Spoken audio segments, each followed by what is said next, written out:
السلام علیکم ورحمۃ اللہ وبرکاتہ۔ محمد صاحب کی بارگاہ میں سوال ہے کہ جو شادی شدہ افراد 3 مہینے سے اوپر، یعنی کہ 6 مہینے یا سال یا 2 سال 3 سال یا 4 سال اپنی بیوی سے دور رہتے ہیں، پردیس میں یا کسی اور معاملے کی وجہ سے دور رہتے ہیں، تو ان کے نکاح میں کوئی فرق وغیرہ تو نہیں آتا یا کوئی گناہ وغیرہ تو ان پر نہیں ہوتا، مرد پر یا عورت پر؟ اس کی ذرا وضاحت فرمائیں، بڑی مہربانی ہوگی۔ السلام علیکم ورحمۃ اللہ وبرکاتہ۔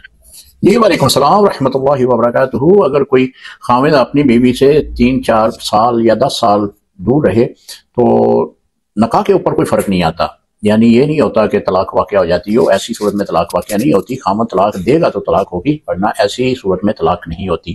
باقی رہی بات کہ اتنا دورانیہ بیوی سے علیحدہ یعنی بیرون ملک گزار دینا، یہ سخت گناہ ہے۔ کچھ بیوی کے بھی حقوق ہیں، اسلام میں ان کی بڑی سخت تائید کی گئی ہے، تو لہذا خاوند کو بھی چاہیے کہ اتنی دیر تک وہ بیوی سے علیحدہ نہ رہے، یہ گناہ کے ذمے میں آئے گا۔ اگر وہ عورت شیطان کے کسی بہکاوے میں آ گئی، شیطان کی کسی شیطانی رستے پہ چل گئی، تو اس کا گناہ گار جو ہے اس گناہ کا، وہ اس کا خاوند بھی اس گناہ میں شامل ہوگا۔ لہذا خاوند کو چاہیے کہ وہ اتنی دیر تک بیرون ملک نہ رہے کہ جس سے وہ کسی قسم کے گناہ میں بھی مبتلا ہو یا ارتکاب کر سکے، اس سے بچنا چاہیے۔ السلام علیکم ورحمۃ اللہ وبرکاتہ۔